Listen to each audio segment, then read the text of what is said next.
Prime Minister Justin Trudeau has announced his resignation following a 9-year reign.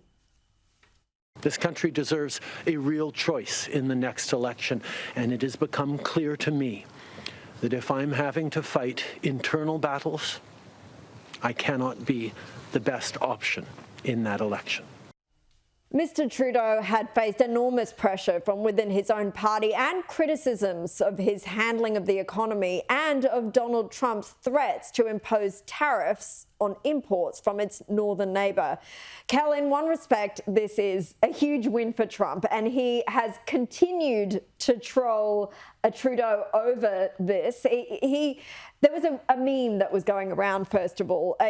Trump had posted this AI image of himself looking over what appeared to be the Canadian mountain ranges days after joking, or maybe it was half joking, Yes. to Trudeau that Canada should become the 51st US state. Plus, take a look at this. Donald Trump has again trolled him on Truth Social today with this post reading, "The United States can no longer suffer the massive trade deficits and subsidies Canada needs to stay afloat."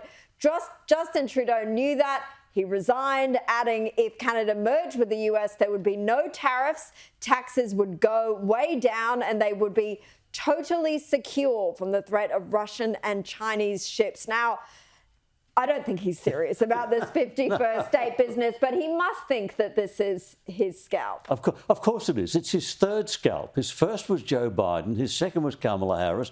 Now he's claimed the scalp of Trudeau. And Trudeau didn't help. I mean, Trudeau's been immensely unpopular for a long time now. And for a long time, the polls have all been saying, look, the Conservatives are going to whip in. They've got to have an election by October. So next election, there's absolutely no way Trudeau's Liberal Party can win. So he knew he was in trouble. And he decided, as a judgment call, that he would rush down to Mar-a-Lago and cuddle up to Trump and see if he could get somewhere. All that Trump did was make jokes. I mean, Trump's got a sense of humour you've got to understand, where he talks about buying Greenland and maybe taking in Canada. I mean, that is Trump. But Trudeau looked silly. He looked weak. There he was, sitting in the lap of Donald Trump just about, and being as nice as he could and tugging the forelock. And his own deputy, his own treasurer, then decided she was really unhappy with the way he was dealing with Trump and Trump's threats of more tariffs and so on. So she quit. So it just all fell apart. So it was a very bad judgment call by Trudeau at a time when he was already unpopular. And yes, Trump did it to him. You know, Louise, he was the darling of the progressives for so long. Where did it all go so wrong? I mean, at one point, he lost count of the number of times, for example, that he put on blackface.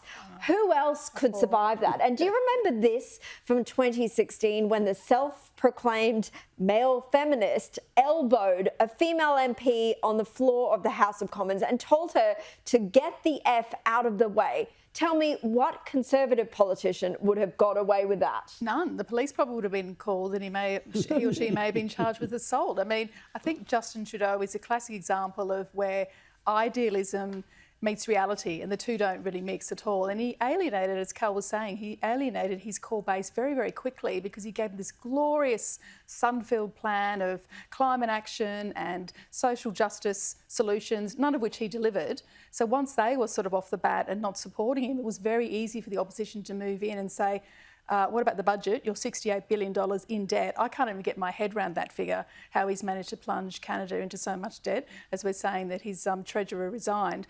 But he just had this sort of glorious sort of pattern of what he thought would work for Canada, but he didn't actually put Canada first. He was more interested in stomping around on the world stage and going to India, destroying that relationship, making things difficult with China as well about tariffs. And yet for the average Canadian home thinking, I can't afford my groceries, I can't afford to buy a house. Does that sound familiar? So, he had to go.